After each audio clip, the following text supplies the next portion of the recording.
one office program among many of Office's programs. I think in Office programs we have Microsoft Word there, we have Microsoft PowerPoint, we have Microsoft Publisher, and so on and so forth. So for today's tutorial, we're going to be talking about Microsoft Word, which is this one here.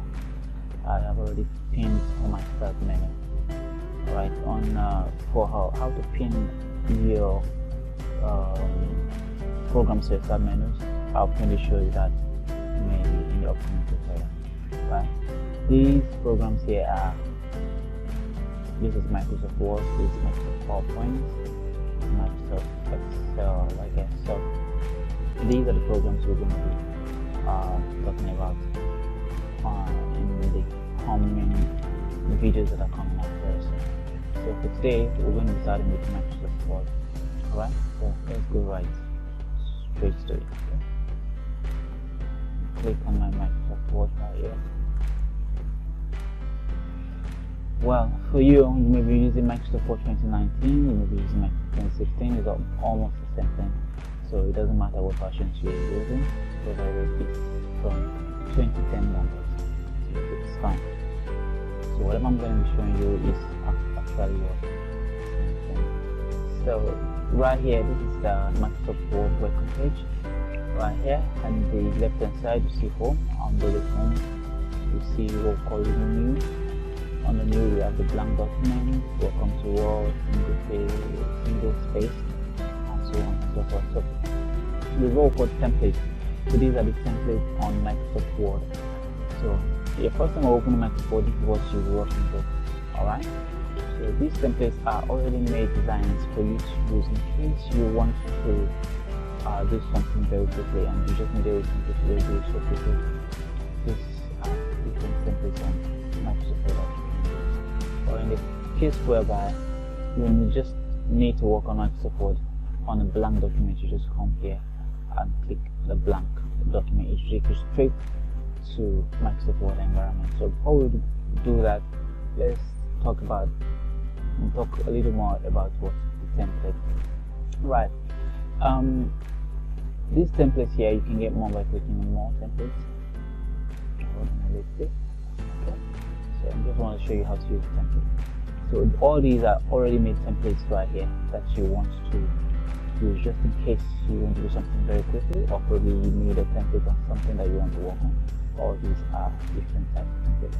You can actually search for templates also. Look at business. Let's see what it comes about here.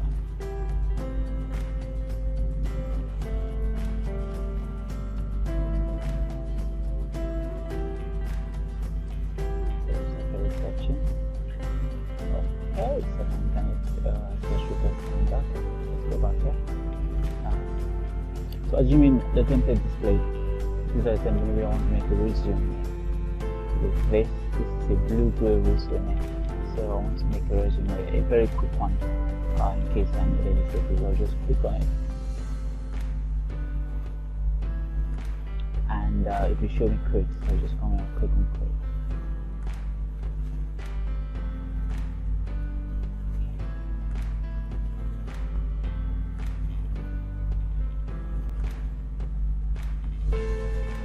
Okay, that's not music for one on internet. Okay. We should try again. Okay, let's take a moment to fix that so we can actually continue. So let's go back. I'm trying not to know. I'm doing that. I can do right now.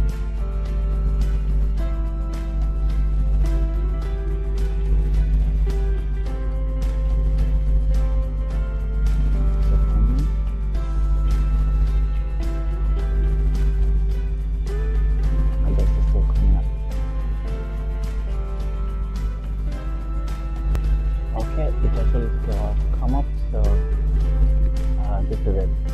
This is the template I just tried to download from the template section of Microsoft Word. So as me, I wanted to do something quickly, I can just click here and type my name, maybe my channel's name,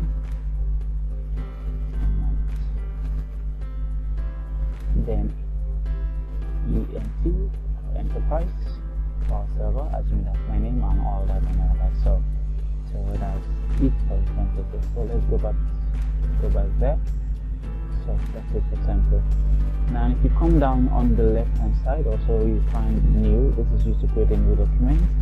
Assuming you want to create a new document, you can continue and click on new. Go ahead and do that. So when you click on it, you see the blank document. You click on blank document. Open a blank document for you, so that you can start doing all the things you need to do. Right, there's some other things there. And the shortcut for new is Ctrl+N. Ctrl+N. If you hold the Ctrl key, then you tap N to open a new document here. So I've opened. Open is used to open an already saved document. Okay, let's say maybe yesterday you did a job and you saved it, and today you want to open it.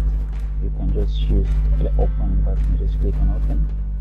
When you click on open, you're going to display all what you worked with yesterday. Every document you open yesterday, you're going to display all of them. So if the one you saved yesterday is right here, you just click it. It's admin page. You just click it and it's open. Or probably you saved it somewhere.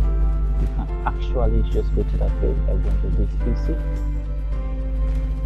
and clicking on any of this folder that you saved it. Like you saved it in one of these folders.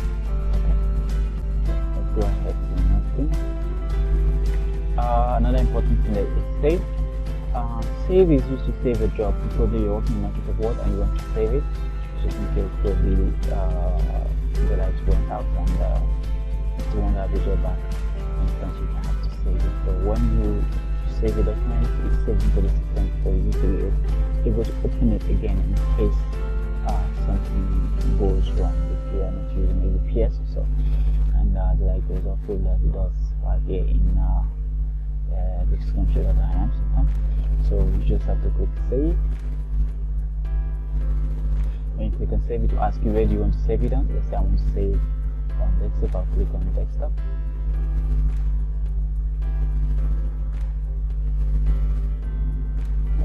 Okay. So this is the desktop environment right here. So whatever I want to save it with, I'll come to this file name. It asks you what do you want to save it with. So I'll put my channel name,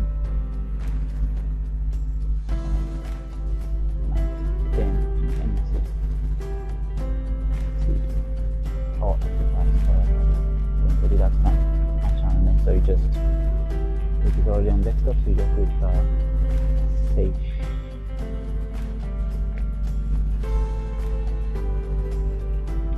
You see the word is saving, then okay, I think that's it. So let's minimize. Let's put this up. Let's put a name in. Okay. This one also. Alright, let's check this. Look at it here. Look at what we've saved. This is a Word document that we've saved here. So this is my Word document that we've saved here. NINE. Alright, let's go back up there. Now, on Save As. What is Save As? Save As is what like save, but the difference is this. Save As is used to save an already saved document with another name or in another location with the same name. Alright? It's used to save an already saved document with another name or in another location with the same name. Whichever way you want to go, if you want to go this, it's the same, but it's different from save. Alright, just look at this now. We've saved this NINE Enterprises, which you're seeing right here. Okay, now if I click on save again, it will save same thing to that particular place. What if I want a copy of this document for Royson? Okay, I'll have to take Save As. Okay, let's say I want to save it on desktop. I'll click on desktop. So the Save As dialog box that just pop up will give us an option to edit the name, okay, to Royston now, then save it for Royston. So I have it for NI10, I have it for Royston, so both of them want to be on the desktop. So assuming I still want to save it with NI10 on this same desktop, it's not going to work because I already have NI10 there, so it's going to be a conflict. So probably I will need to open mine and save it right there. Alright, that's for another day. But save as is used to save your document with different name in another location if you want to save it in another location, or in the same location with a different name. Okay, that's what save as. So print,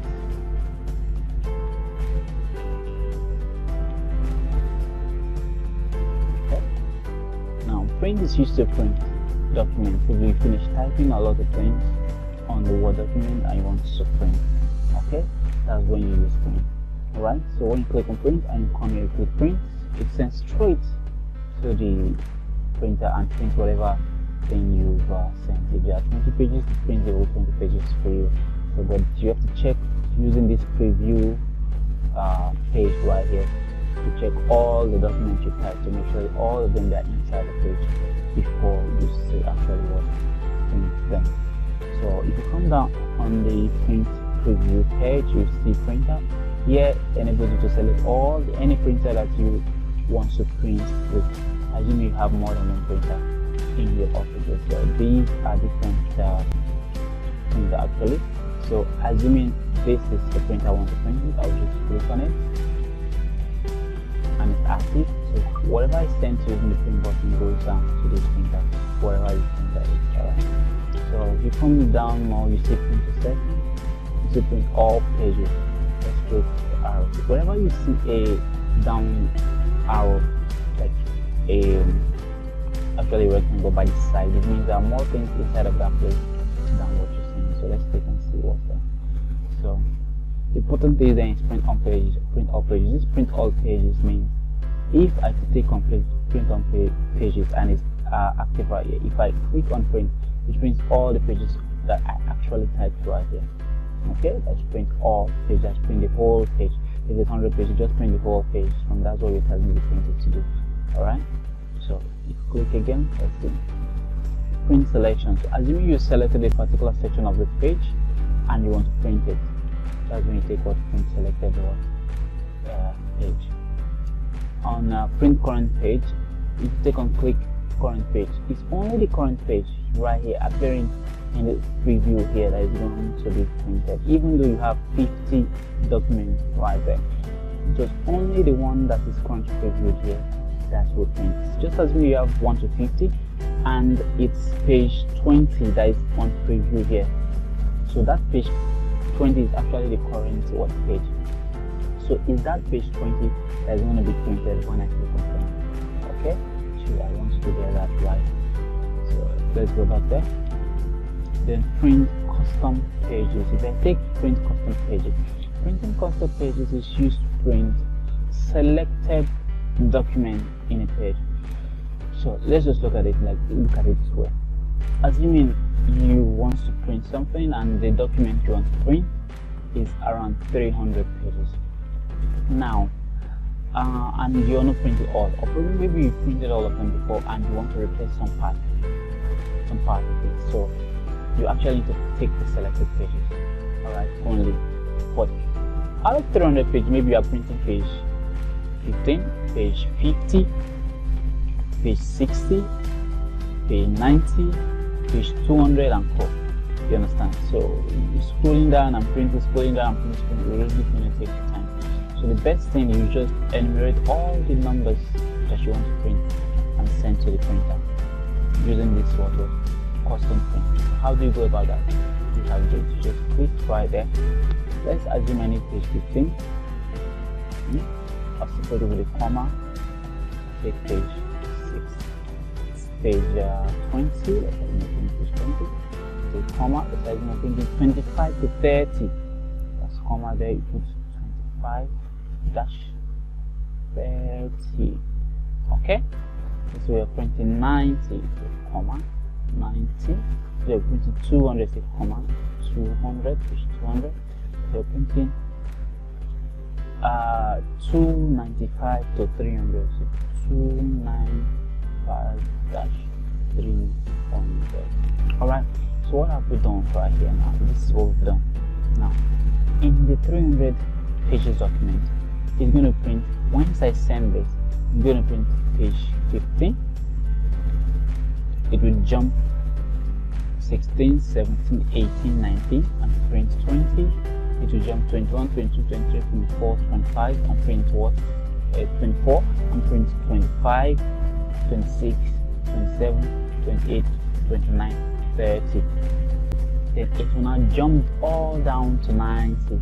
It will now jump all down to 200 before it jump all down to what? 295 to 300. So this is how to print what? Selected pages. Okay, it's very easy and it's important to know it also. Alright, so I think those are the most important things right there. Then let's come down, print one side. Assuming you have a bigger printer, you can print one side. That means it's only one side is going to print it on a sheet of paper. Print on both sides. If you have a bigger printer that prints front and the back, you take on this flip on long edge. So flip on long edge is actually going to print page 1 and 2 on one paper. That's going to flip page 1 and print at the back after printing at the front. Alright, that's what we call back and front. Alright, so that's what that does. The collate is used to print large documents in a format that it will be arranged while printing. Okay, there are two types of collations there. We have the 1, 2, 3 collation, we have the 1, 1, 1 collection. The 1, 2, 3 collation works this way. If a document is collated, like I have 20 documents right here and I want to print them and it's actually collated and I send it to print. When that document is printing, it's going to print by numbers. Let's assume this copy here, we are printing 10 documents, 10 copies. Copies is how many do you want? Alright, there are 20 documents. How many do you want? The 20. Probably you have 20 people that you are doing probably maybe a class for, and this 20 document is actually a handout. I want to hand over 20 of it to those 20 students. So you have to actually go and print 20. Yeah, print 10. Yeah, okay, you're going to print. So you want to actually give them to 10 students. Alright, you're going to print 10 copies of that what 20 pages worth document. So assuming I want to print that 20 pages document for 10 students, so this is what I'll do. I'll put the number of copies there, which is 10 copies. Then I'll make sure this is collated. Alright, so if this is collated and I send to the printer actually is going to print 1, 2, 3, 4, 5, 6 to 20. Then to start all over from 1, 2, 3, 4, 5, 6 to 20 again. 1, 2, 3, 4, 5, 6 to 20 again till you get to in copies of what? Of 10.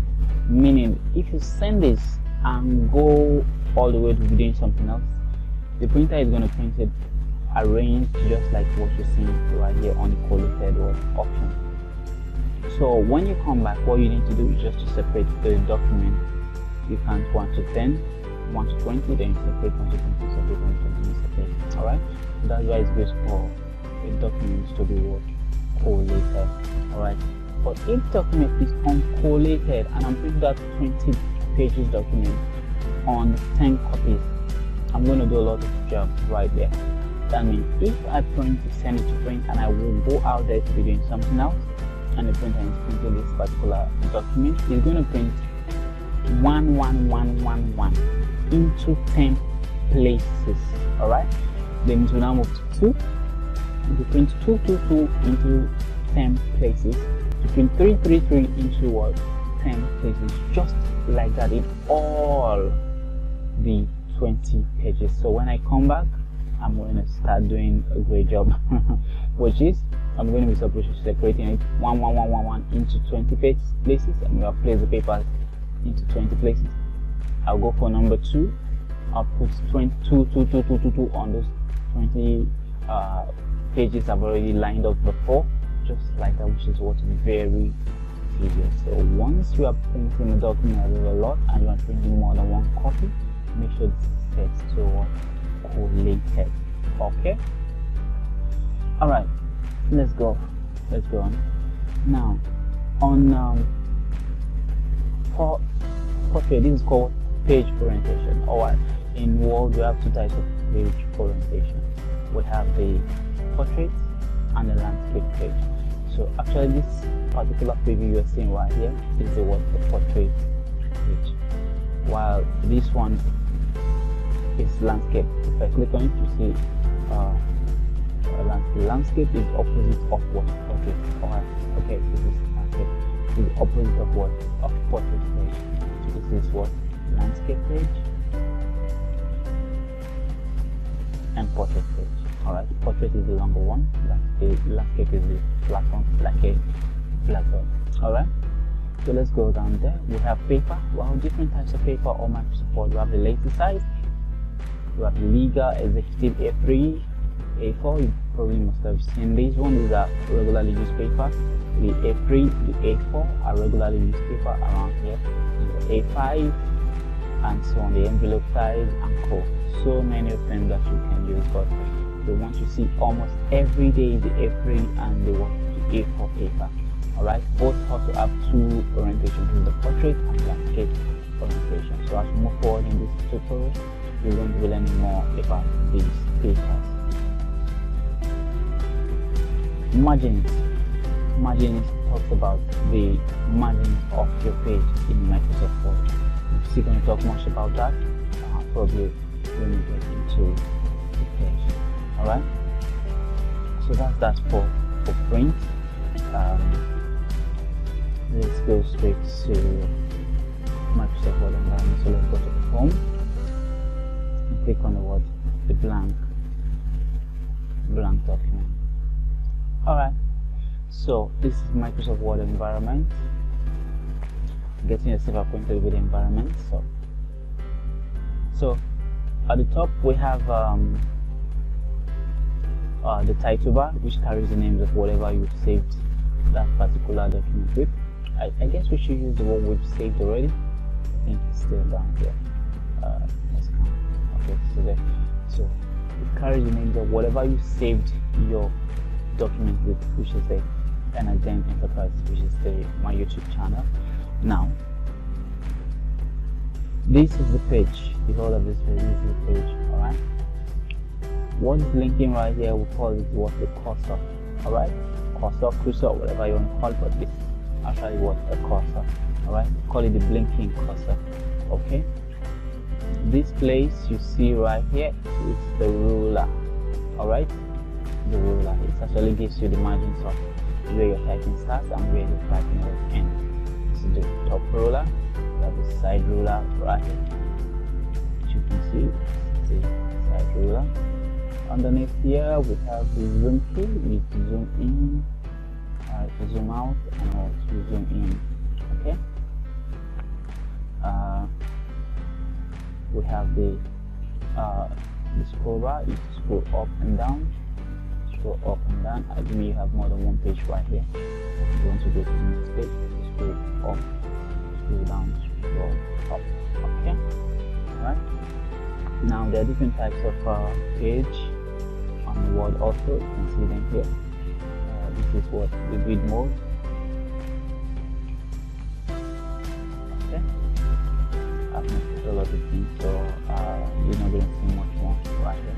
This is the reading mode. I don't mean I have much more documents down there. You'll see how it looks like. This is the print mode, which is actually the normal way the Word document appears when you open it. Alright, let's create more pages and see. I'll press down. Okay.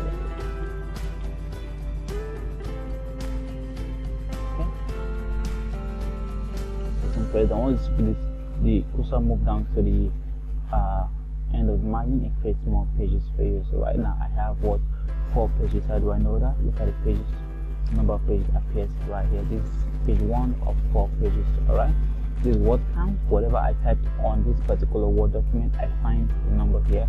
So in case probably they give you an assignment that you should do, and you're typing, or probably after typing you want to see how much words you've used, sometimes they say, okay, go ahead, write an essay of not more than 500 words. Alright, you see the number of words here on word count. Okay, now let's check the reading motion right now. Let's see how it appears.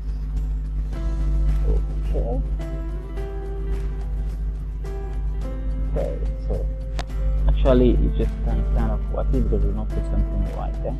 Okay, this page 1, this page 2, so as you want to read from here down to this place. Alright, let's go forward. Alright, so we have the title bar. It carries the names of wherever you save your document with. In my case, I have an identity enterprise. Now we have the file that we just talked about right now. We just talked about some of the important things right here. Then we have the home on this menu bar. We call this the menu bar. Here down to this place is called the menu bar. The menu bar contains menus that have commands that we're going to be talking about right in this program. Okay, so this is what we've got for you for the beginning and getting yourself acquainted to the Microsoft Word environment. Okay, in the next tutorial I'm going to be talking fully on home and insert, some of the commands on home and some of the commands on insert. So stay tuned to my next video on my channel. My name is Rosin Enita again, and my YouTube channel is Again Enterprises, that's ENT. Please do subscribe to my channel for more of these videos. So, and if you need more questions or more requests for videos for me to post, please just comment underneath this video, and I'll go through and answer your questions one by one. Thank you so much for watching, and do have a nice day. Bye.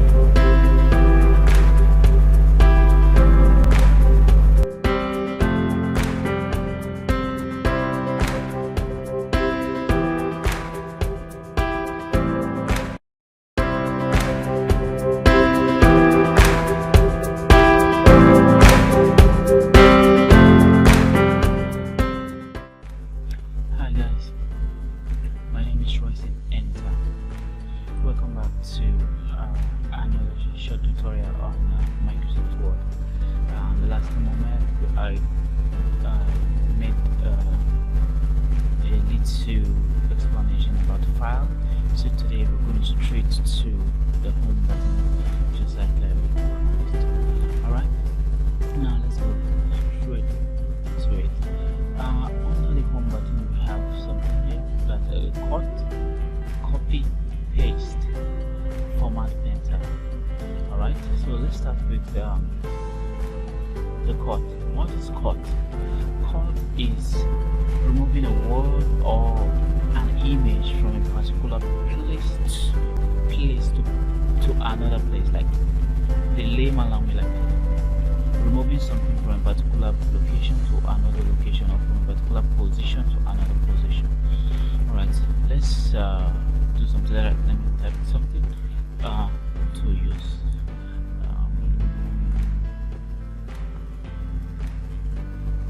And I think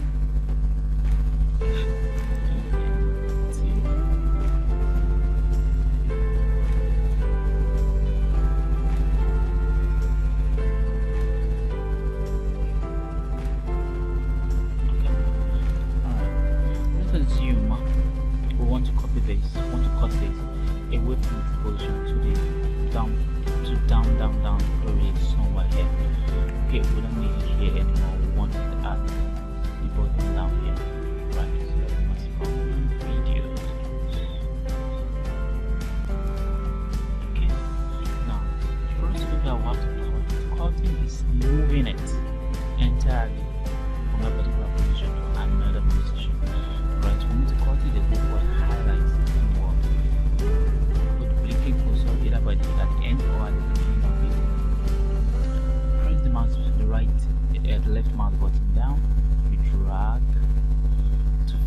with that, which we call highlighting. We call this what? Highlighting. Alright, so after highlighting it, you come straight up here at the cut, you click on cut. When you click on cut, you find out that the word you just highlighted is no longer there. Alright, so we want it down here. We don't need it here anymore, so we'll bring it down. So we'll move the cursor from where it is down to this place by taking enter. So that last position. Then for us to bring it down here, for us to make it appear down here, what do we need to do now? We have to do what called pasting. The process of dropping whatever you've cut or copied is called what? Pasting. The process of dropping whatever you've cut or copied is called what? Pasting. So actually come to paste here and click on it, and that's it. Pasted it. So it's no longer at the first position where it is. It's now down because we moved it from here down to this place. Alright, it's called what? By pasting it down here. Okay, now there's what we've got undo and redo. Undo is to take the thing you've copied back, or the mistake you make back, and redo is to bring it forward. Like they work hand in hand. These two arrows here, this is undo, this is redo. So if I click undo, it will undo all the things I've just done. You can see the cursor moving upward back, and rewinding it.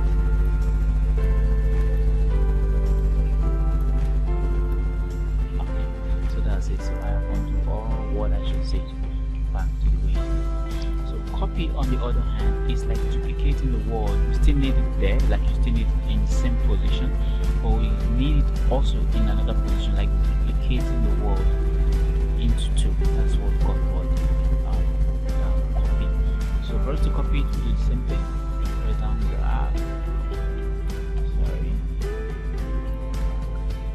come to copy. Click to bring the cursor. Yeah, you notice when I click on copy, it didn't move, it didn't delete or remove it. It means it has already been duplicated. That copy has copied it into the memory of the computer, so it's right there in the memory of the computer. It's just waiting for you to what? To drop it by what? By pasting. So let's move the cursor down by taking enter. Okay, then we take what? Paste. Alright. Another way of pasting is, and of copying and pasting, or cutting and pasting, is if you right click, if you highlight, you right click on it, you see what to copy or cut. Any one of them works. Any one of them works for you. So let's move. We'll copy it again. Click right down here. As mount it, I can still right click and paste it. Alright. So I can paste as much as I want. Alright. So that's copied and what? Pasted. Alright, let me undo it back. Just reduce the number a little bit. Okay, let's highlight this and delete it. Let's click here, take enter to bring it down. Now the next thing there is format painter. Format painter is actually a word. It's actually used to like copy the properties of a particular section of your text, so that the property you're tending to put it on to carry just one, all your text to carry a particular property that the first one you just edited was carried. That's what you use the format painter for. Alright, let's display it. And another thing, if you want to see what the particular command does on the window, you just point at it, like point at this command, like format painter. So the shortcut right side, like the look of a particular selection, you can apply that look to other content in the document. Alright, so let's do something. Let's assume let's click here, take enter twice. Let's make this a little bit bigger.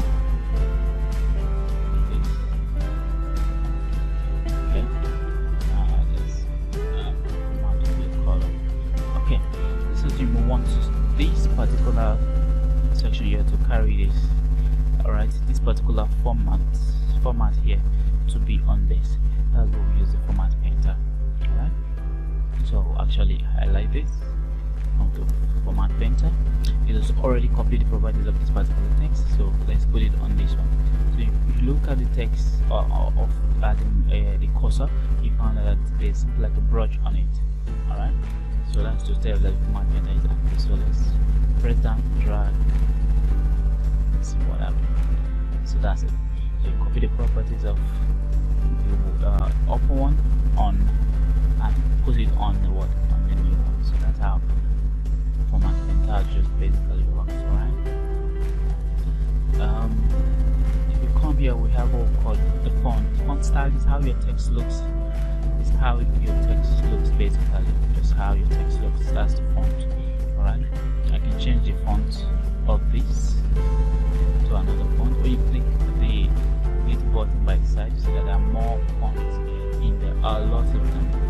The popular ones we do use are the Calibri Light, Calibri Body, Jeremod, Times New Roman, and Co. So as you can see, as I move my mouse towards each of these font, you find out that the style of the text is changing at the back right there. So that's what. Let's take Algerian. Alright, this Algerian, this font of Algerian. So when you're typing and you really want to make differences from your headings and your body of the body of your document, you use this different types of font styles to work on it. Alright, something close to it again, that's called font size.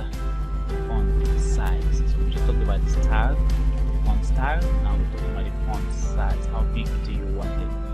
If you want the text right here that we type with is 14, right? Algerian 14. This is Algerian 14. If you click on this Garamond 24 size. Alright, so it actually increases. Right, I'm hitting it. Take it down to 22. You can see as I'm moving towards it, you can see the preview of my text that is getting what bigger. So let's take this. Okay, so that's font size. There's also a button right there close to it that you can use to increase and decrease it, which is this. It increases it, this decreases it. Alright, then we have another thing that we have bold. This is bold. Make your text bold. Alright, just have like this. If you click on it, you can see it's this bold. Alright, it's majorly used when you are you want to make emphasis on a word, or probably want to use it make emphasis on your headings. It's quite good when you make your headings bold. So stand out from the body of your text. Okay, so that's bold. The shortcut for bold is Ctrl plus B. Ctrl plus B. That's the shortcut for bold. Then by next thing there we have italics. Italics. It's just to make the word a little bit slanty. Alright, if you click on it, sorry, I have to highlight something. Okay, so that italics. Click it again, it removes it. Anything, the same thing with the board. If I click on the board goes out. If I click on it again, it's active. Alright, it's italics. It makes the word a little bit slanty. Okay, let's go on.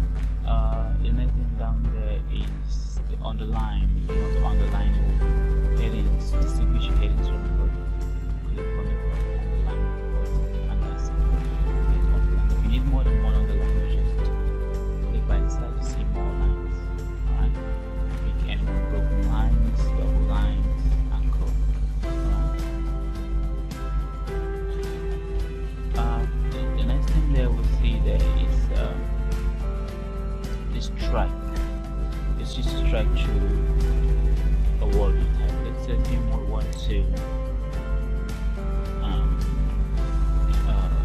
from the narrative, let's say this just have it in. We construct. We're supposed to have also strike through right there. So for us to get that, we'll have to go to the format. You have to click on the font dialog box, which will take us to the font dialog box. You just click there. So it moves us straight and you take what's double strike through. We only took strike through. You have to take double strike through for narrow center reactive. So we click on OK, and this is it. Alright, so just from the narrow center. Alright, the other thing there, we have the subscript and the superscript. Alright, let me do something. For the subscript, the formula of water when you were in school was H2O. Alright, and there's mathematical topic that we call it, that you learned, definitely come across it in mathematics. It's called indices, where there is raised to power. So the power is called superscript. Okay, the power is called superscript. Alright, let's say I write 10 raised to power 5. I'll write normally 105. Alright, so let's start with the subscript. So the H2O, the 2 is supposed to be at the bottom. Alright, so that's when you use what the subscript. Click on it, that's the subscript. Then for the 10 raised to power, you highlight the 5, you click on it, that's it. Okay, so that's how the raised to power on Microsoft. Alright, so the next thing there is text color. Text color, where we want to add color. This is what you use to add colors to your text. The text itself, you need to add colors to the text itself. So assuming I want to add colors to this, I like this. Oh, I'm ready. Sorry. Okay, I've reduced it. I want to add colors to it. Come here and click to add colors to it. If I want a different color, I'll just click by the side to get more colors. I'll do. Okay, this is okay. That's it. So this is font color. You use it so to change the font color of your text in your document. Okay, so that's that. Let's move forward. There are different types of cases in Word, which we have here. We have the sentence case, lowercase, uppercase, capital, each capitalized each word, toggle case, and so on and so forth. Alright, so this text right here, if I highlight it, is already in uppercase. So let's display the other cases. The sentence case. Sorry. Okay. Let's come down to toggle case. Okay. The reason why it's doing this is because of the font I used to I changed it to, so I'm going to change the font back to maybe Times New Roman. Okay, so you see the toggle case is out. The toggle case is actually a kind of funny case anyway, not really recognized, it's just a word case. Alright, the really recognized case is like the sentence case and code. Okay, so this is the toggle case. Let's take all other cases and see how to use them. Capitalize each word. We also call this a title case in English. Okay, each word is capitalized. Okay, lowercase. Every word is small letters. Every word, every letter is small letters. Alright. Sentence case. I think the first word, the first letter, yeah, the first letter is what is the capital letter. So when you want to change your cases, this way on and change all your cases. Alright. Okay, let's go straight for something like right here where we call bullets and numberings. Bullets are styled with numberings. Alright. Why numberings? Numbers of numbers. Let's say, okay, you want to number with number or ABC and go. That's when you use the number. Then if you want to number with dots, go. That's where you use the bullets number.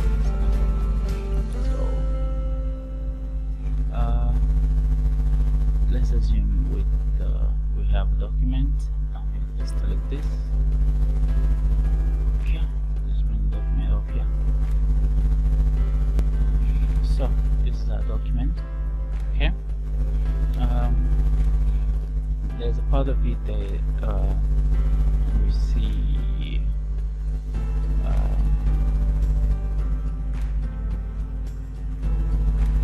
the bullet. Okay, you can see this bullet style of number. Okay, let's assume we want to change the style of bullet. Just highlight, change to this. Okay, we don't want to use a bullet, we want to use numbers. Let's use 1 to 3. Okay,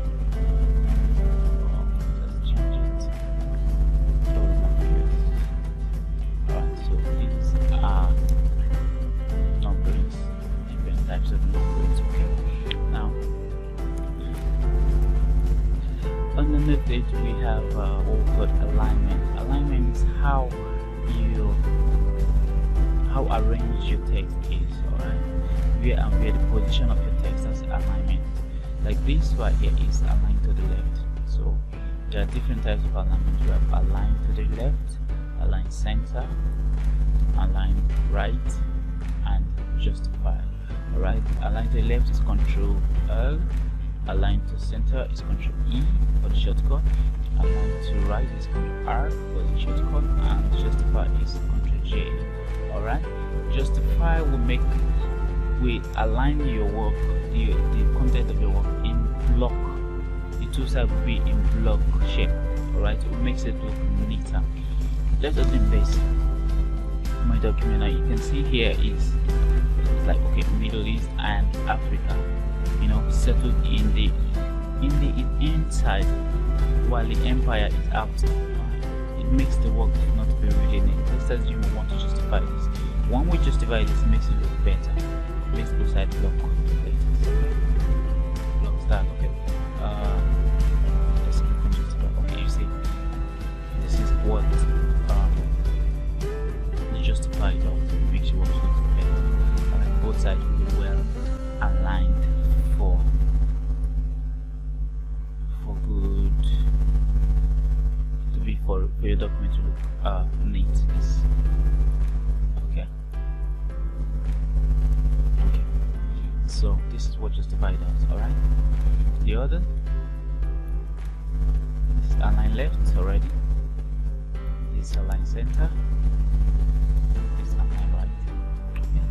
Depending on what and where you want your headings to be. So I want it at the left, so let's go to the left. Alright, I can make the heading bold. Now the next thing there is line and paragraph spacing. Alright, line and paragraph spacing is spacing between two words, between two lines. Sorry, the spacing between these the and this as. That's what we call line spacing. Alright, currently let's highlight this to see what line spacing is. Okay, it's not appearing here, but we want to make it 1.5. You see it opening up. It's 1.5, but it's 2.5. You see how open the content of the text now looks like. Let's make it 1.5. I think this is better. Make it look cool and neater. Unlike this, it's very tight. Okay, so that's line spacing. Spacing between two lines. Alright. Let's move on. So there are different types of line spacing right there. 2.0, 2.5, 3.0, and so on and so forth, depending on the one you want to use. Okay, so we have what we call the indent. These are the indents. So the indents you can use to move your text also slowly. If you let's say you want to move this, use the indent to move it slowly. You can see the indents. Glass is moving with it. Now move it back with this. So let's assume I'm writing an address. Alright, so let's say symbol. Let's make symbol. Let's say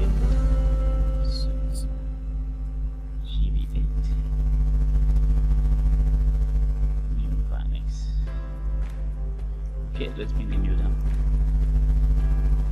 Let's enter. Alex plus okay, proceed to Abuja.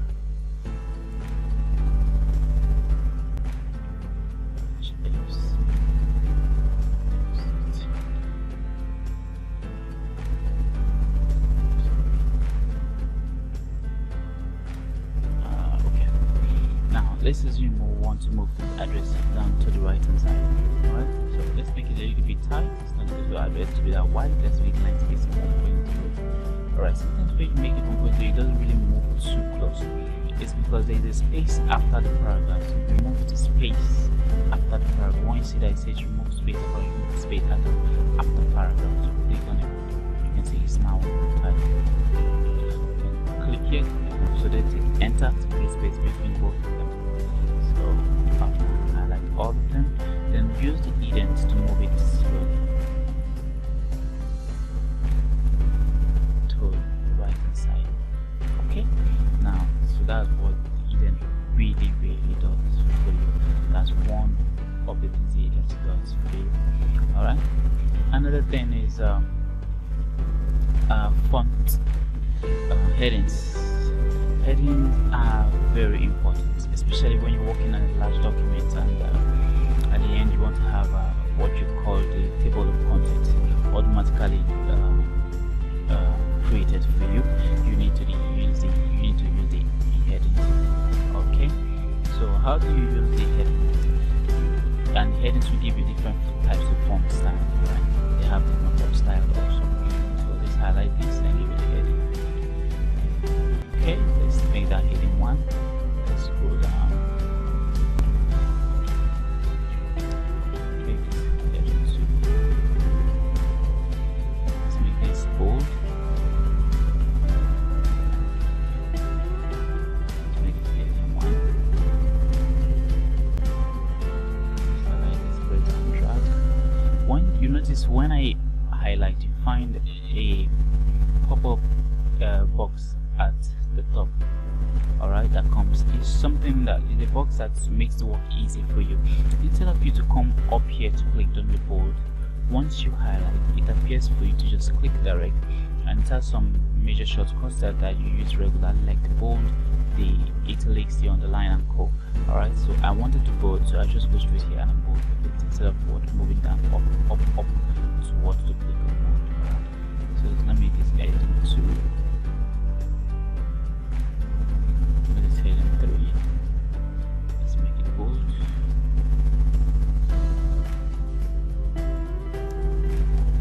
Let's make it heading 1.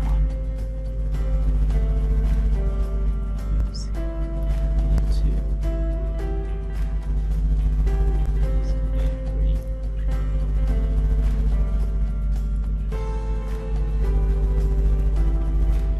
4. Let's make it bold also.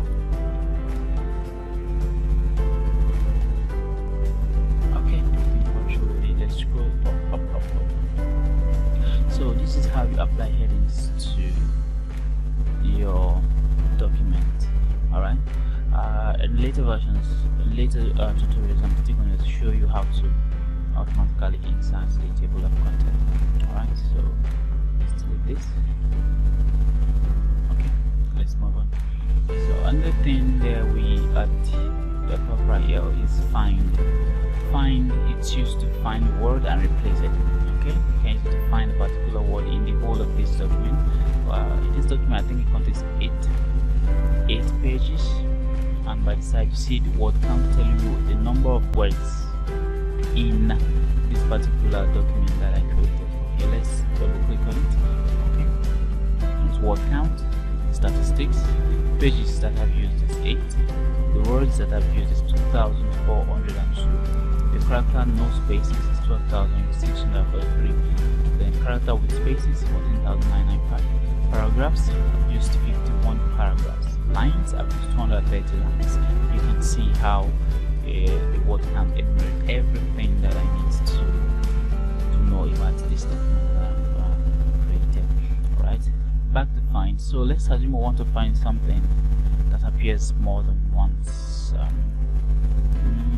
Let's look through. Okay.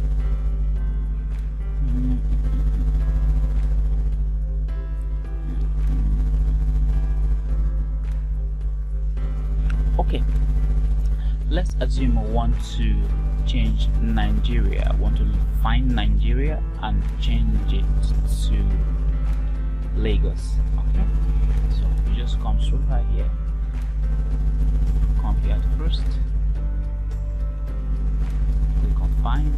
The dialog box here will appear, so you click and type what we're looking for, Nigeria. As I'm typing, you find that it has highlighted all the Nigeria in this particular document that I've created. Okay, so I want to replace all. Instead of, sometimes the particular word you want to change might be so much that you can't really just easily find all of them at the same time. So you just have to just find or replace. That's the best way to do it. So look for Nigeria. So the next thing we'll do is to replace it with Lagos. Okay. Let's replace it with Lagos. I do not want to replace it with Lagos. Okay, so come by the side here, and you see replace, or better still, you come right here and click what replace. So the dialog box will find the replace will pop up for you to use. So it says find what, replace with. Okay, we are looking for Nigeria. Please replace Nigeria with what? With Lagos. Okay, so let's find next. Alright, this is Nigeria that is found. Okay, let's replace. If you wanted to replace only this Nigeria view, you just take replace. Okay, if you wanted to replace all the Nigeria in the whole of the document, alright, take replace all, and it will show you all. It will tell you number of Nigeria it replaced. Like in our document here, it's what all done. We made 21 word replacement. So Nigeria appeared 21 times in this document, and all of them have been replaced all at once. Instead of going down there and be looking for the Nigeria and replacing it one by one, so you just find and replace. So you take OK, close, come here and close. So let's check the document. Oh, you can see history of what Lagos instead of what Nigeria. Alright, so the whole of the document, anyway, find and replace find Nigeria, it changes everything to what? To Lagos. You can see right here, Lagos. Okay, you can see so everything, every Nigeria in this method, you can see Lagos instead of what? Southeast Nigeria is southeast towards Lagos. Okay, so that is that for the WhatsApp. And if you have any more questions, please drop it underneath this video and ask the questions. I will go through all of them and answer your questions. And if you want something else for me to talk more about, or about something else that I didn't really touch, if I didn't touch anyone here, it's not that too important for a beginner. But subsequent videos, you're going to see more on it on that. So drop your questions below the video. Once again, my name is Royce Anytime. Follow my YouTube channel for more of these videos so that you can learn from intermediate or from a complete beginner to a champion.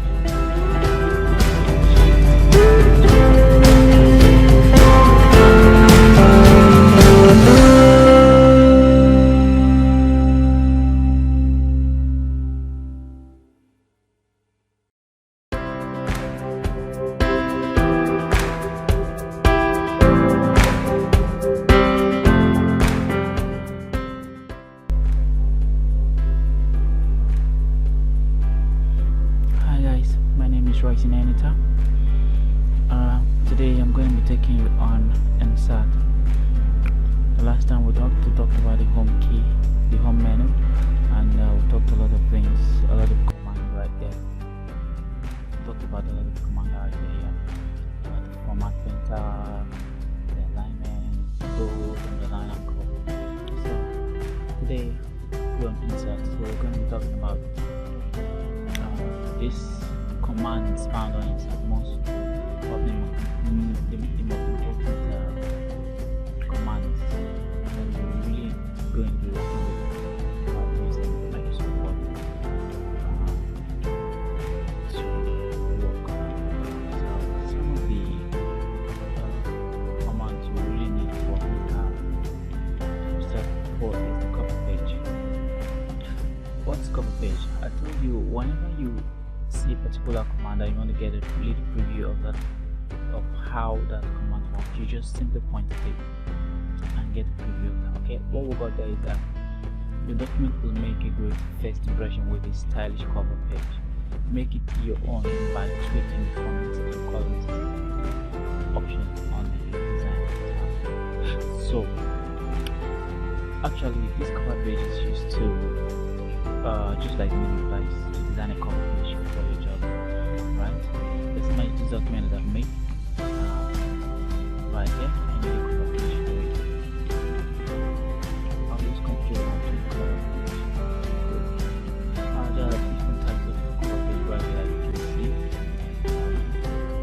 Let's say one.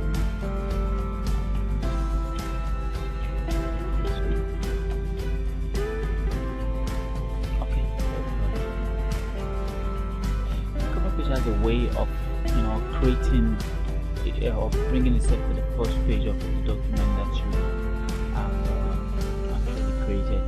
So with all the document I've created, you see it jumped some pages to really set the cover page at the main beginning of what the document.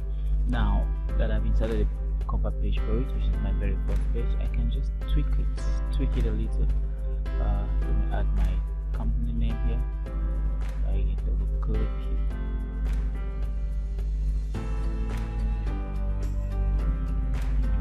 Okay, just go ahead and you click on it, type the company name, and then Enterprise. Right, then you can tweak it a little bit. You bring your own logo here, your title or your motto right here.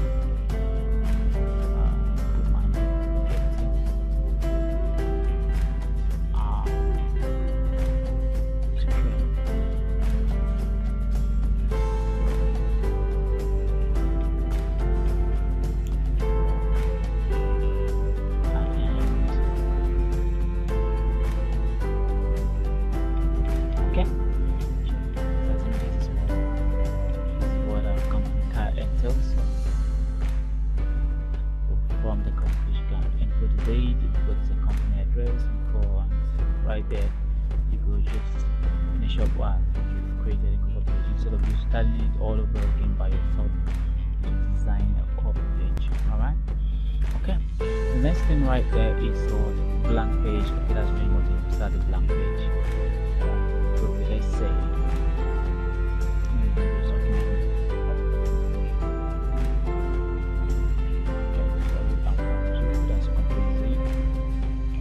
let's say I need a blank page here before this history of Nigeria. I'll just come down here, blank page.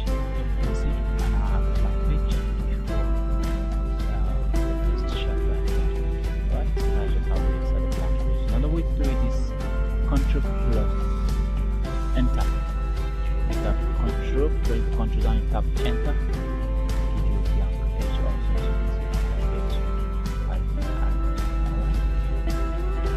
Another thing there is called page break. What's page break? Okay, let's point at it and see what it is. So there to preview. Inside the page break, okay? End the current page here and move the next page. Okay, what page break does is this. Let me bring this up. Sorry, undo, Ctrl Z, Ctrl Z. Let me redo, Ctrl Y. Okay, bring it back. Now what page break does is this. Alright, after the very first cover page, we have the first chapter of a document, right? Now, if we page break it right here at the top before this page, it means no matter what I do right here, no matter how I move this, it can never come into this chapter, this first chapter page at all. Okay, let's make an example of it. Okay, let's assume my page break from here. Okay, so it's blinking here. break from here. Alright, there's another page right here, okay? But I want to page break from here. Let's page break and see. Page break, okay.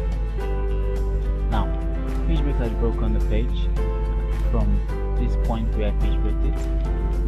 Push the other page downwards to leave a blank page to this page. Okay, let's assume I'm moving this page down. You see that it can never get into this page ever because I page break it from here. Okay, so let's move it and see.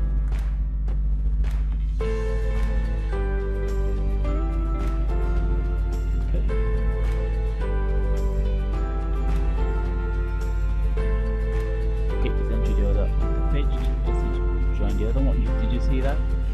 See, it pushed this page apart because of the page. The page break will continue pushing that page down. Okay, so you use page break probably from chapter to chapter as you are doing assuming you're working on the project and you finish chapter 1 and you want to move to chapter 2. You definitely chapter 2 is not going to be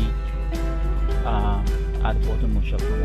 Chapter 2 is going to start from so it's actually advisable to page break it so that in the event wherever you are arranging it, it will not enter chapter 2. Chapter 1 will not break into chapter 2 and chapter 2 will not break into chapter 3. So you just use page break to separate each end of your chapters. Okay, so that's what page break does for you. Alright, so another thing down there, now let's zoom. To actually zoom, you can either press down Control and roll the mouse button downwards to zoom in and roll it backwards to zoom out. Alright, so that's what I've been doing. Or probably you can come right here at the zoom key and zoom in, zoom out and zoom in. Okay, I zoom out now. Alright, the next thing down there is table. What's the table? Table is the meeting point between a row and a column. What are rows? Rows are the vertical lines in the table. Alright? The vertical lines, the horizontal lines on the table are called rows, while the vertical lines are called columns. Sorry. The horizontal lines are called rows, while the vertical lines are called columns. Alright, the table is a meeting point between a column and row is called a table. Okay, now if you click here you see different table tab. So assuming I need a table, you can just come straight here and take a table up with 3 columns and 4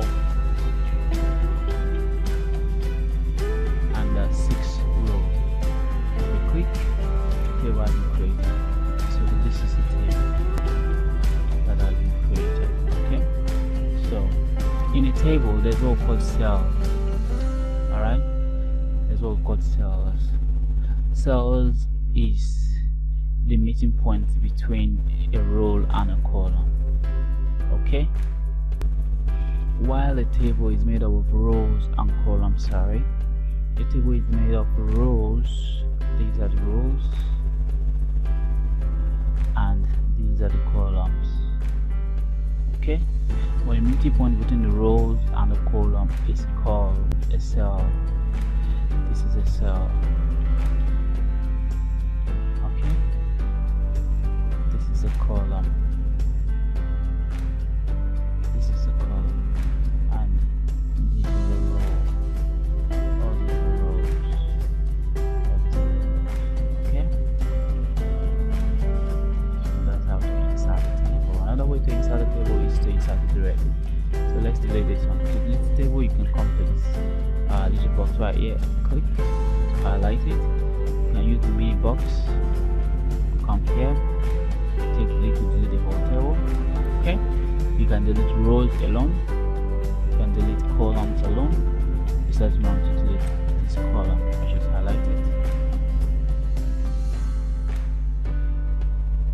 Okay, come here,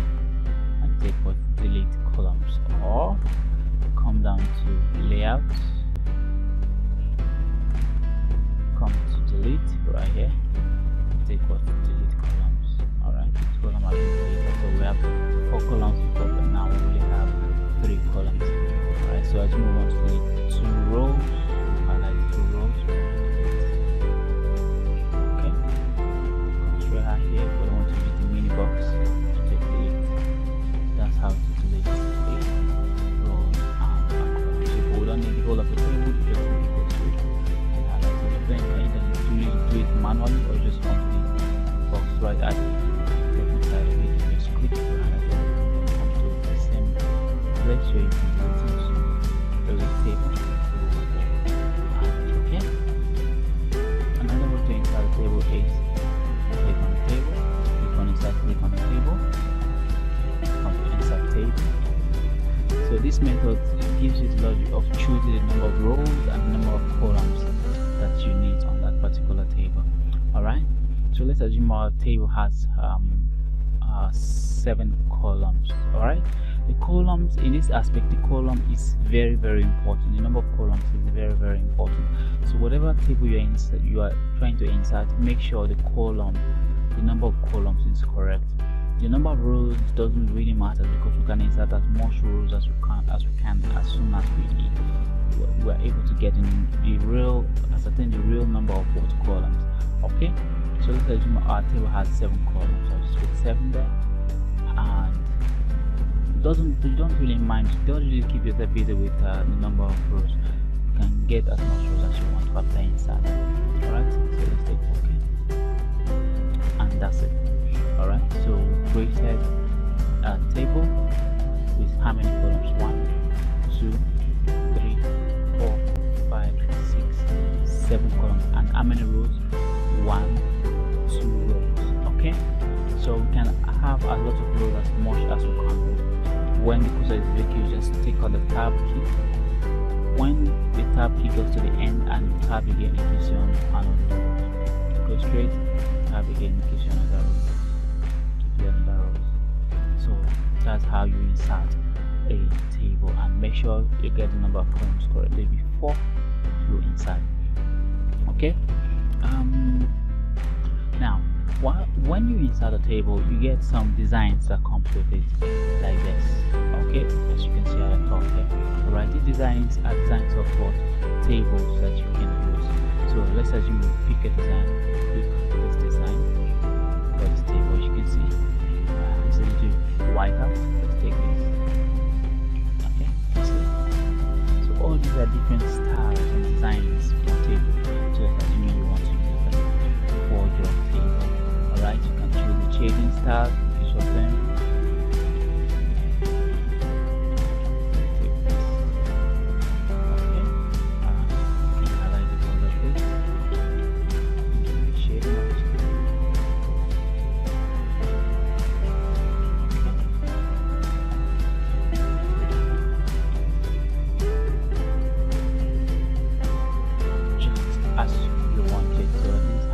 Tweak your table to make it look a little bit better, okay, and more.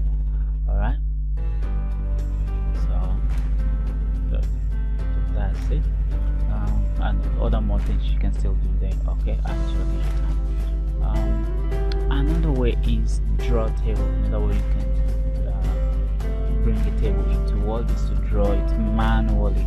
But the difference between the table you drew and the table you insert is very clear, because the table you drew has same rows, same height, same rows, okay, but the one you drew might be a little bit different. The cells might be different from each other. Alright, so okay, let's give it a try right now. Let's delete this, click, delete, come to table and delete table, click, draw table. Let's say we need a table with 4 columns. So first thing you do, you press down the mouse button, you drag. You can see the pen sign that shows that we're drawing a table. Delete that. So we create 4 columns. So we need 4 columns. Column 1, column 2, column 3, 1, 2, 3, and column 4. Alright, at the end, how many columns do we have?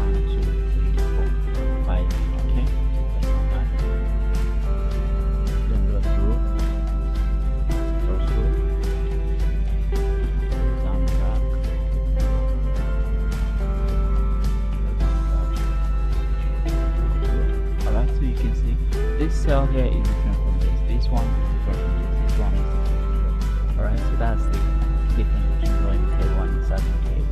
Table insert is actually very accurate. It's more accurate than the table you draw by yourself. Okay, so take escape to remove the pen key.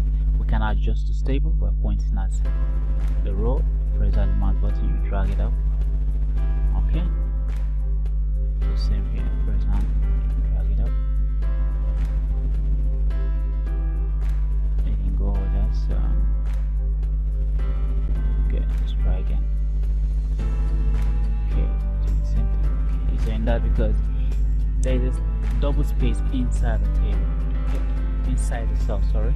So we have to remove that double space by taking backspace. Okay, that's how it's the same thing here. Backspace. Okay, so you see, it's actually looking better right now. Alright, so that's how to insert draw a table. So some tables you see that they may have a little extra stuff right here with the total view. You can still draw that place and add it to it. Come to draw.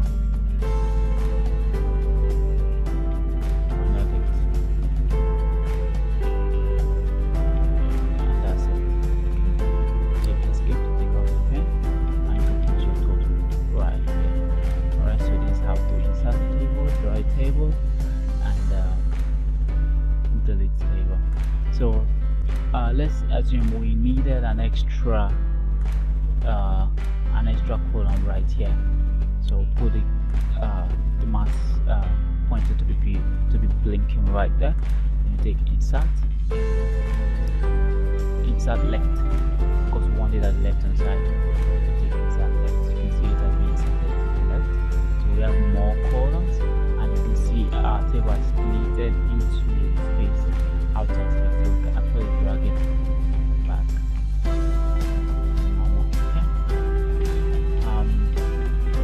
You can insert to the right also. However you want to insert another column to the right. You can insert to the left, you can insert below, and then column below, you can insert below. Let's assume we need a column here.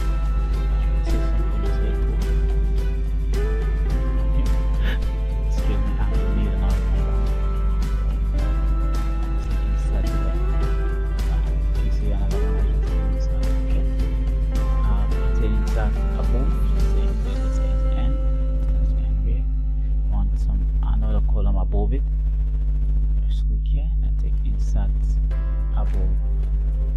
So another table has been inserted above. Right? It's what we call a split table. So we want to share this table into two for different usage. We can actually split this table into two. So how do we do that? You just highlight it. We want this one to go. We want to split this table away from this table right here. Okay, just highlight it, come to split table. You can see it here, how it's done, how this table up here is separated from this table. They are both one, but this one here is separated from this other one. So split table into two tables. The current row will become the first row of the new table. That's exactly what it's going to be. Okay, let's click on the table and see what happens to our table. Okay. See, we're gonna have table 1 and table 2. Okay, there's what we call split cells also. Let's assume you want to write something here and something here, and you want a particular column to just divide it into two. That's what you decide to split cells. So how do we do that? You just click on that cell you want to be splitted, and you come to split cells. It will ask you the number of columns you want on that particular cell. We just need 2, so we need 1, 2. Let's split it. Okay, so we can put something here, put something here. So it's table like this. That particular cell has been split into 2. Okay. What if you need to split the whole? So you just highlight, split cell. Okay, we need to. Split cell is a breaking down of one cell into two or more cells. splitting of cells, breaking down of one cell into two or more cells. Alright, there's another thing there called mesh cells. Mesh cells are just like the opposite of split cells. Alright, mesh cells is the breaking of two or more table into one. Is the breaking of two or more cells into one cell. The breaking of two or more cells into one cell. That's called merging. Alright, merging is the process of breaking two or more cells into one cell. Alright, while splitting of cells is the breaking of one cell into two or more cells. Merged cells is splitting of two or more cells into one cell. Split cell is the breaking of one cell into two or more cells. Alright, so that's it. So let's assume we want this to be one cell, this 1, 2 to be one cell mesh. So just highlight the two of them onto mesh cells. So you can see the two cells have been merged into one. So let's assume we're merging all of the three. So three cells has become one cell. That's what we mean by merging. Alright, two or more cells or four cells or more will become one. That's called merging.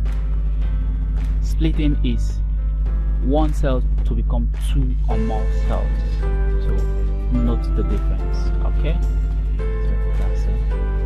That's for splitting and merging. Then there's what we call alignment on a table.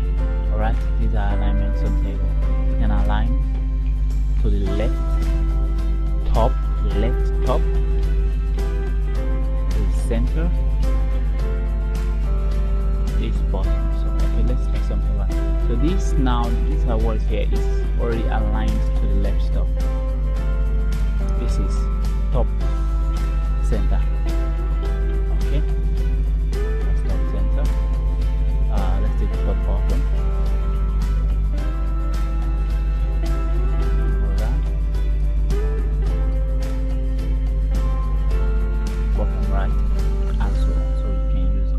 These alignment for whatever you're doing. Alright, text direction is just all about the direction of the text that you're using on the table. Let's assume to do this to be vertical. So just highlight it on the text direction. So that's it. And click again, you see. Click again, you see. Click again. So it's just the direction of this cell. That's a text direction. Okay, so that's that for table. Let's go back to the inside. Another thing there is what picture. What does picture do? Picture is a way of inserting picture into your Microsoft Word environment. Insert pictures from your computer, stock images, library, online resources to Microsoft environment using what picture. Alright, so let's move on to insert something. Let's delete this table. Click. Alright, go. Click table.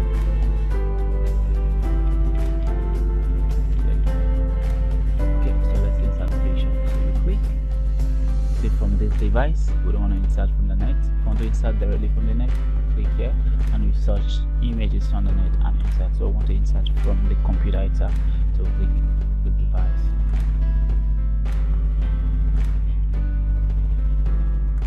Okay, so it's in the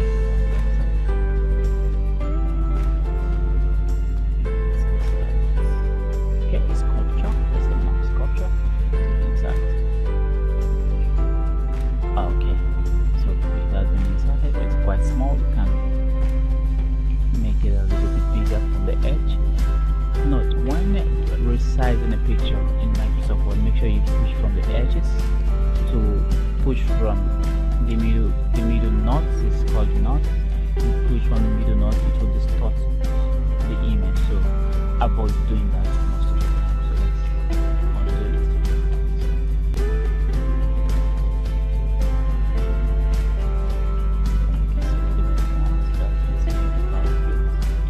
Okay, so when you insert something like a picture into your environment, the first thing you notice is moving it is quite difficult, right? it's quite difficult because the image is inserted in line with, all right, the different method of insertion into Microsoft Word. Okay, we call that, they call it the wrap text. Okay, which is this. We will come to wrap text. When a picture is inserted into Word, it's inserted in line with. So in line with does not really move that easily. So let's try and move it. Okay, as you can see, it's in line with, so it won't move that easily. So for us to be able to move this picture freely, what we do is we come to wrap text. You can see in line with is active, so let's make it square.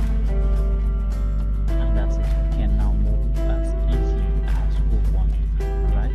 So these basic wrap text methods have different things they do on Microsoft. Square means whatever there's a text on this page, these texts are going to wrap squarely around this image. Okay, so let's check that. Move it down to where this text, so you can see.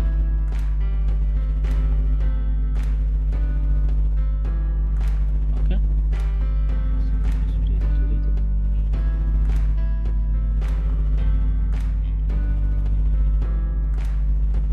okay.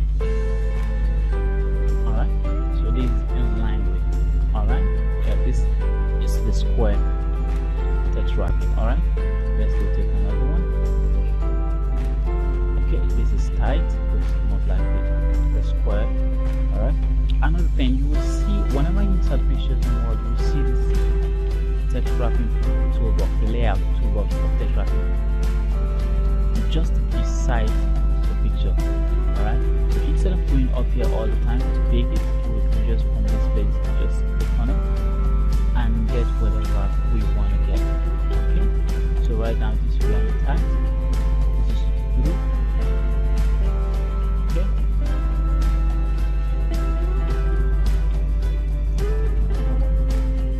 This is top and bottom. The picture will that be at the top or it's at the bottom. And this is behind text. That means the text will be, picture will go behind the text. Okay. And lastly, we have in front of text, so the picture will be in front of the text, covering the text. Okay. Now here, move with text, meaning let's make this let's make it true. Okay. So if it's a move with text, it means when the picture, when you're moving the picture moves with the text. Okay. Let's move with text. See, on a fixed position. Let's see what it shows. Allow your objects to move on page as text is added or deleted. Okay, so as text is added or deleted, the object will continue moving. All right. So the second one here is fixed position on a page. All right, fixed position on a page. So keep your object in the same place on the page as text is added or deleted. So whether the text is deleted or it's added, it's on the same place. All right, on the same page as the text is added or deleted. So let's take this.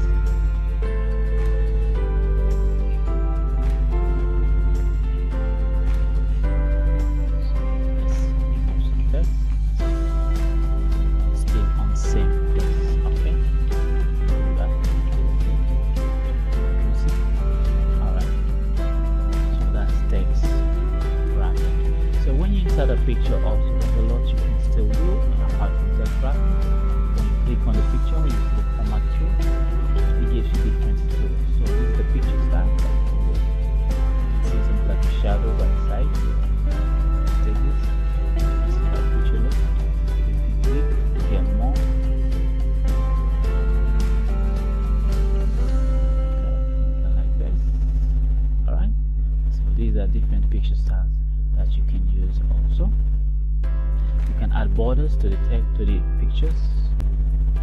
See border colors. Okay, see that?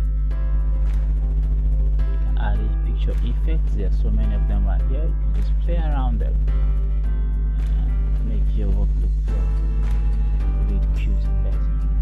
Alright.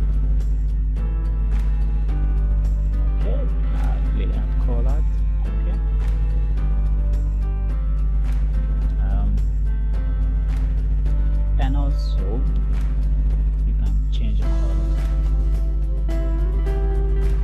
It's black and white.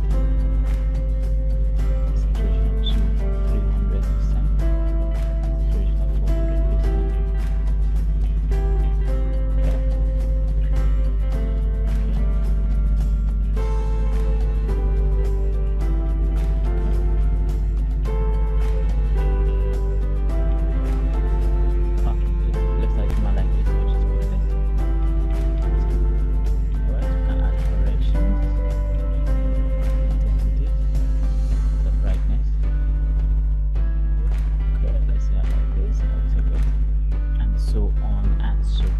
So many of them by there that you can really play around with. Okay, you can send the object to the back, you can send it to the front. Okay, we'll still talk about that as we move on, also to send it to the back and send it to the front. Okay, you can crop it, you can crop the image. Yes, you can crop it. If there's an edge of it that you don't like, you can crop it. Right, let's go ahead and insert something else.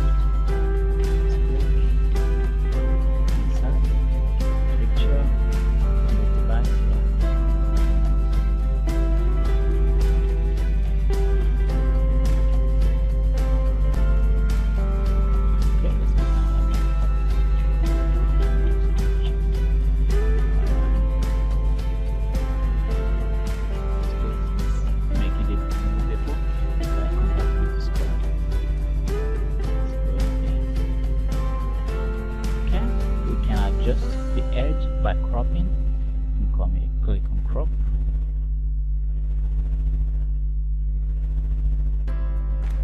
Tells you we don't need the button.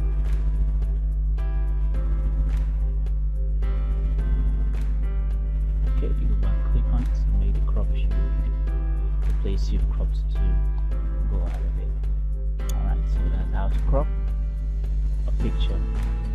Alright, okay. Go back there. There are what you call shapes. Here you can insert different types of shapes. Click to see different types of shapes, from circle to rectangle and all that. They are all there. You just click anyone you want. Drag.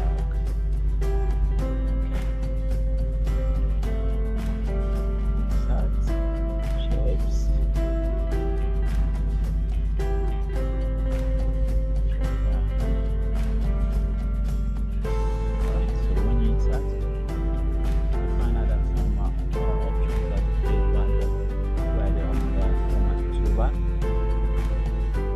Color that is going to fill inside inside the object. Shape outline. That's for the line, the color of the line that is around the triangle. This is this. You can make it bigger to see what we really did there. Color comes out. Okay. Add effect also.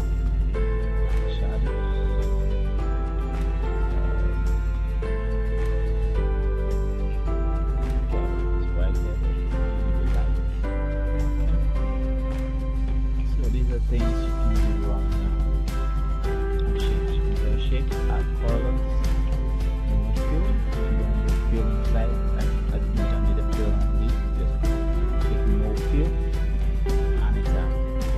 Okay, so it doesn't get a fill. And we don't need a line out around it. Come shape outline, click more lines. Different lines also. Let's add one.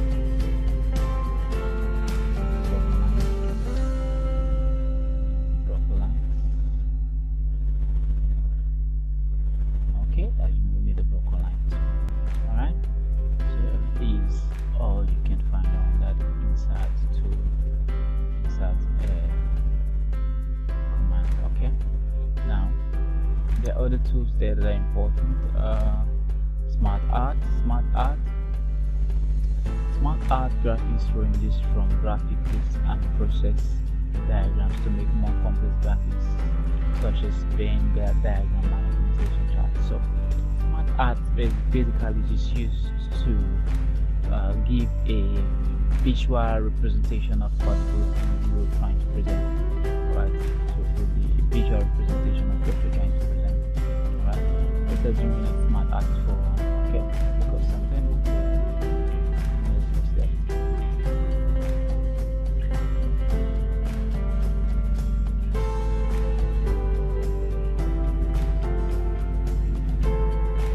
Let's use it. That's what we need a smart art for this.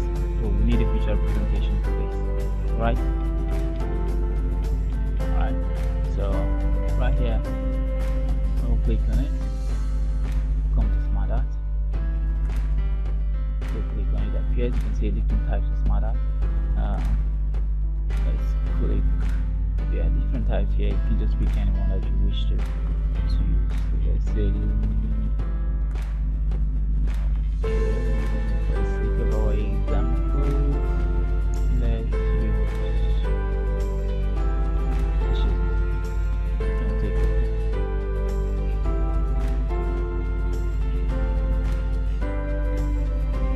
Okay, so what we want there is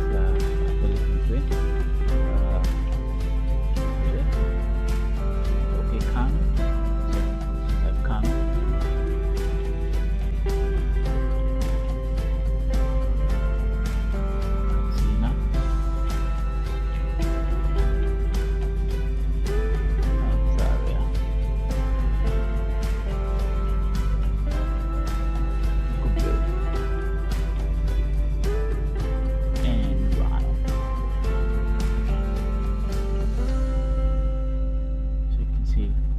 Looks quite fine.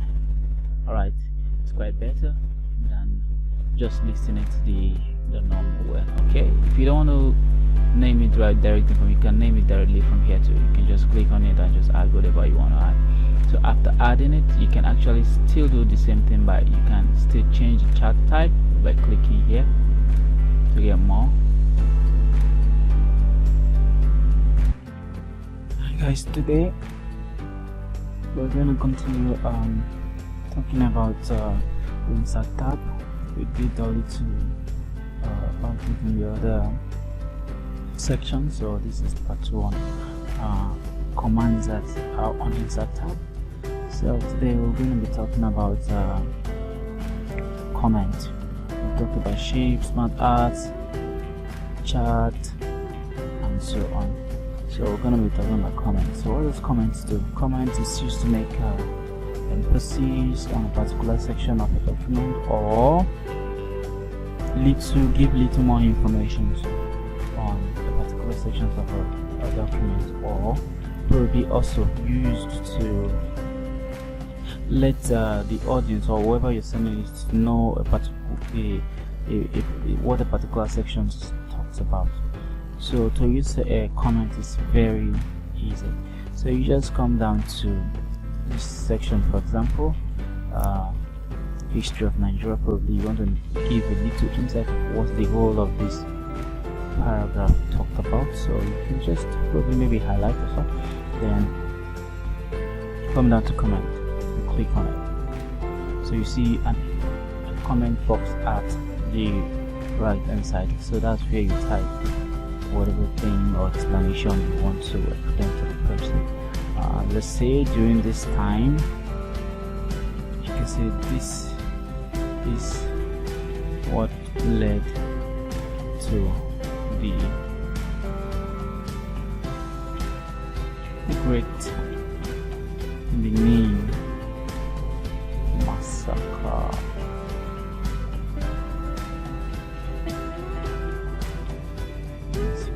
Just maybe as a reference to know a little more information of what is or just a summary of whatever that's here that you want to explain here. You get? So that's what comments actually works for. Alright, if you don't need a comment, same way you wrote it, you can just come close to it, right click on it, you see delete comment, you just click delete comment and it goes out. Okay, the next we have the headers. Headers are like little descriptions on top of the page. Alright, the little description on top of the page. Alright, they're called headers, while the footers lead to description at the bottom of the page, so they kind of work hand in hand. So the little ones, descriptions on top of the page, whatever thing you want it to be, you can just put there, but it's not with the body of your text.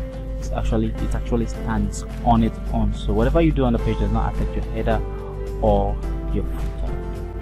Alright, so as I click on the header here, and you can see different types of header format here. We have the blank 3, that's you want to put something description here, here and here. Okay, so there are several headers and footers right there for you to use. Let's say if you want to use them, just click, so it automatically just comes to type one, because I do just header which containing just one header type here, so I can just type here probably little descriptions of the particular thing I've written about. Let's say this is history of Nigeria, so you can just put history of Nigeria as the header.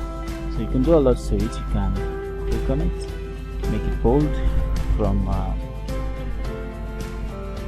your mini box that always appear when you highlight. You can change the color to this, you can underline it if you wish, you can italicize it if you wish. Alright, and as you can see, the header, when the header is highlighted, the main body of the text does not is not active. So when you're through with it, you come to the body and either double click on it to exit the header, or you double click on it to activate the header also, if you don't want to go straight to the header and footer. Just like, let's say I double click to exit it. If I want to come back to the header and footer, I can just double click on the heading and it will be active again. Alright, so it's either you double click, you activate it, close it from here, or when it's active you can double click on the body of your text and it's exited. So you can see the header stands on its own. So if you go down to the next page, you see that it's also appearing there at the top. Okay, so let's try footer. Insert footer, so same but different type. So let's click let's take this. So you see, take us down to the bottom of the page. So now we can still type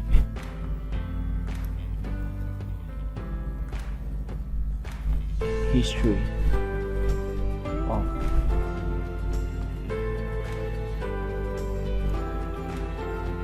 Nigeria. Beginning.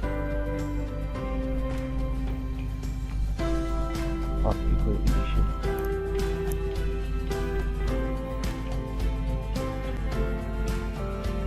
Okay.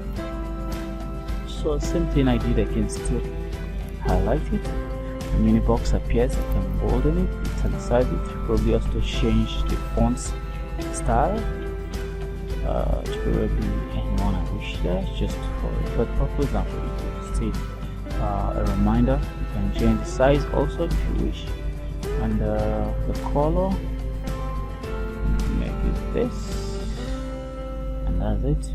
Double click on the body to exit, and we'll have a footer for the whole of our page. So if we have 100 pages, the footers appears on the 100 page. So right here we have 8 pages.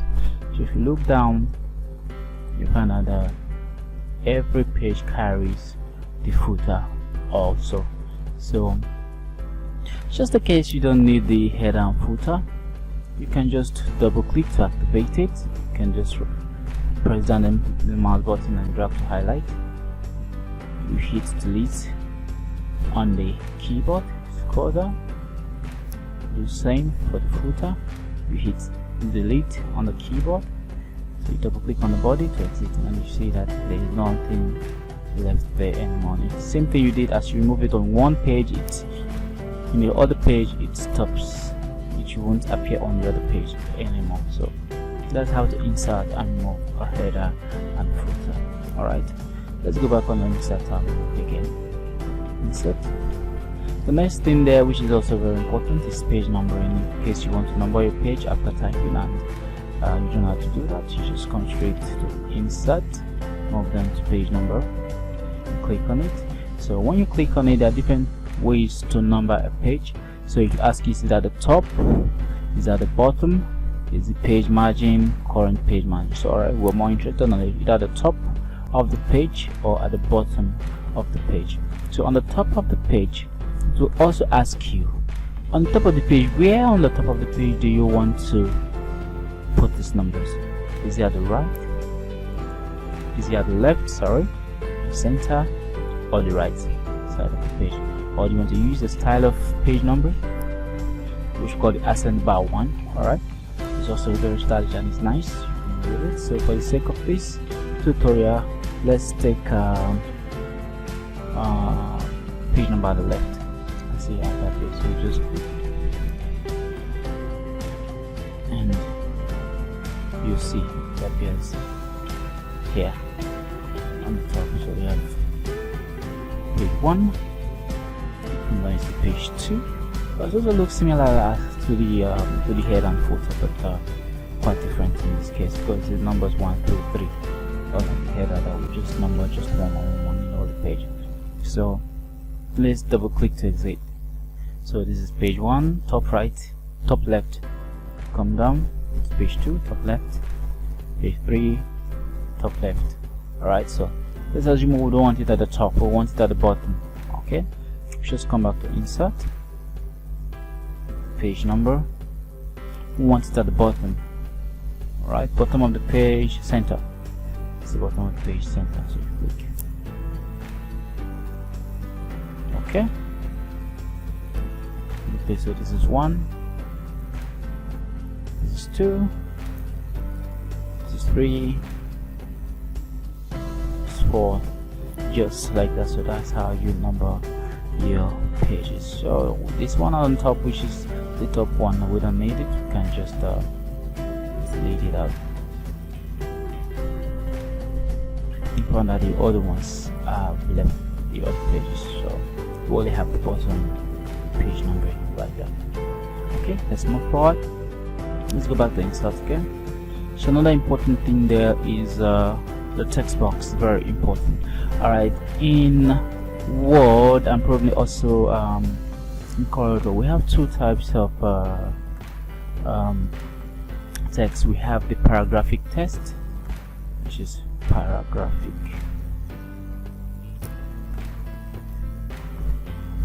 text, and the artistic text.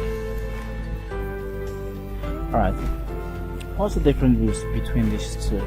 The paragraphic text is a text you draw a paragraph before you start typing, while the artistic text is the text you type directly on the page.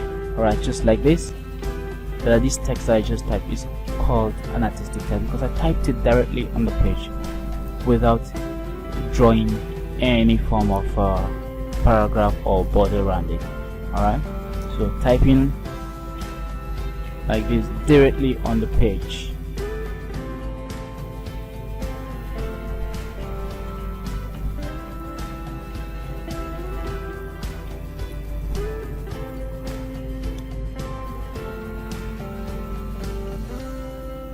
Okay, this is what we call the artistic text.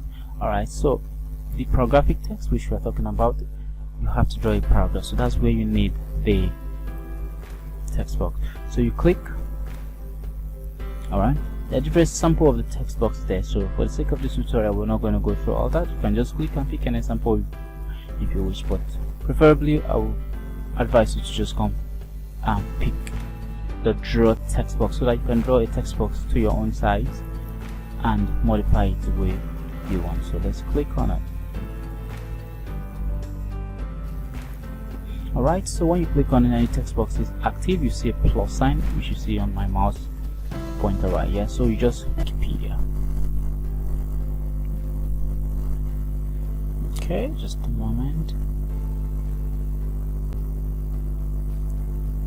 Okay, so this is what Wikipedia gave us: the history of Nigeria. Alright, so from the beginning we see the history of Nigeria can be traced to settlers trading across the Middle East and Africa as early as 1100 BC.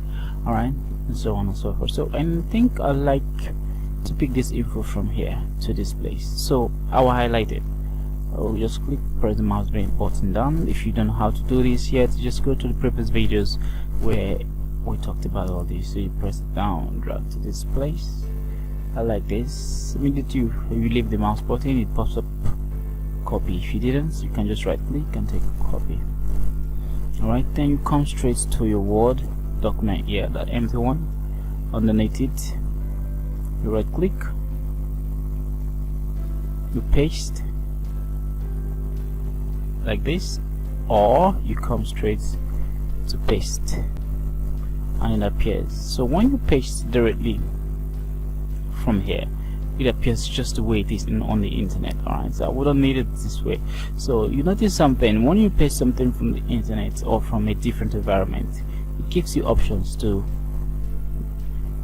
paste in a particular way. Alright, this is what it gives. It gives you what's called the paste options.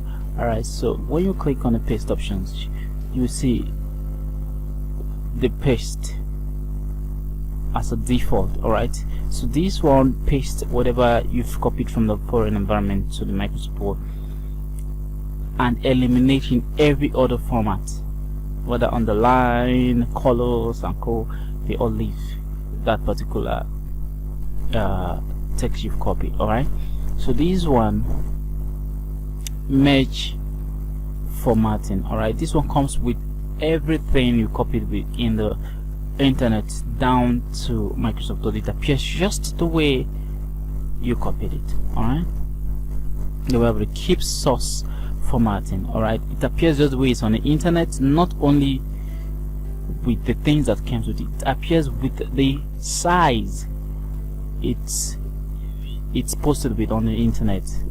Alright, everything, it appears with it right on the Microsoft Word. So we're doing a particular project, so whatever thing we're doing, we don't need all this underline and code inside of it. And this underline and code you're saying are containing what we call links from the internet, so we don't need them. So we just need only the info, so we just click keep text only. We just need a text, the info, that's all. No need for too much text and too much underline and code. So we just click keep text only, and this is it, is on Word for us. So we can do whatever I want to do with it right here. So let's go back and pick more and click here. Okay, prehistory archaeological research. Alright, pioneered by Charles Thurston Charles, has shown a long history of human settlement in Nigeria.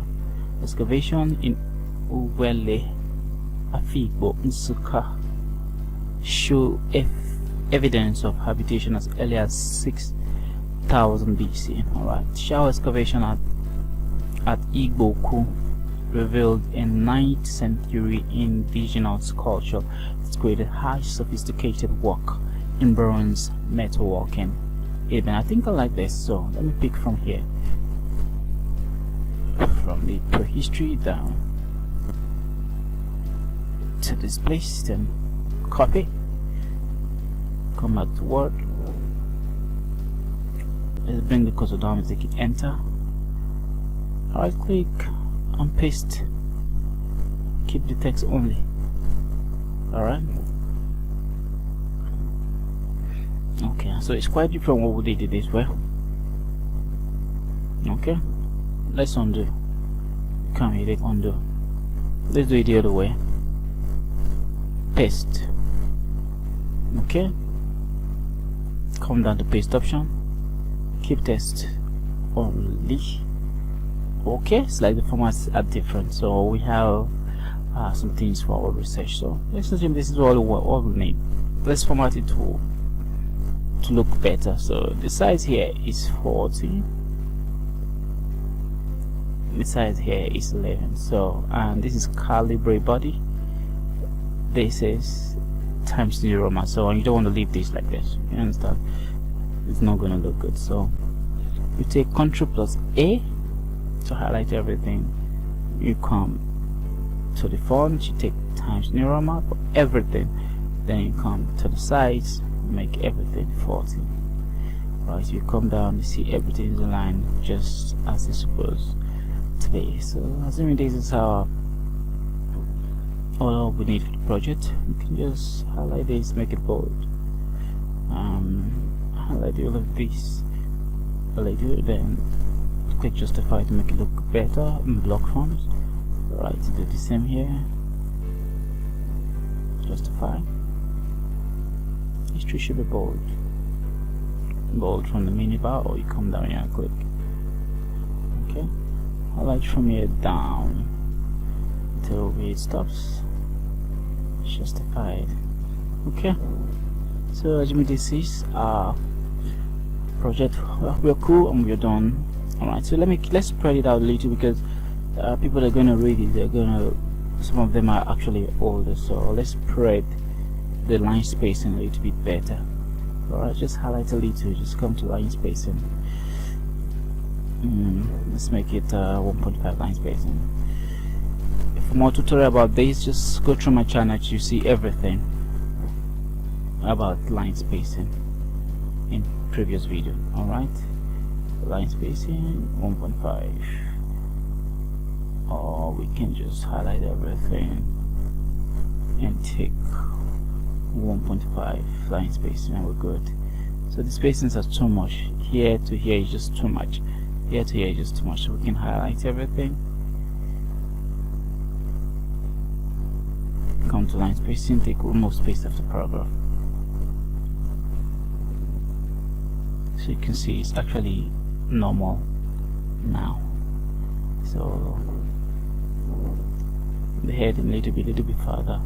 If you don't want to use the space, the cursor, you can just give it 1.5 line space and you're good. Click 1.5 line spacing.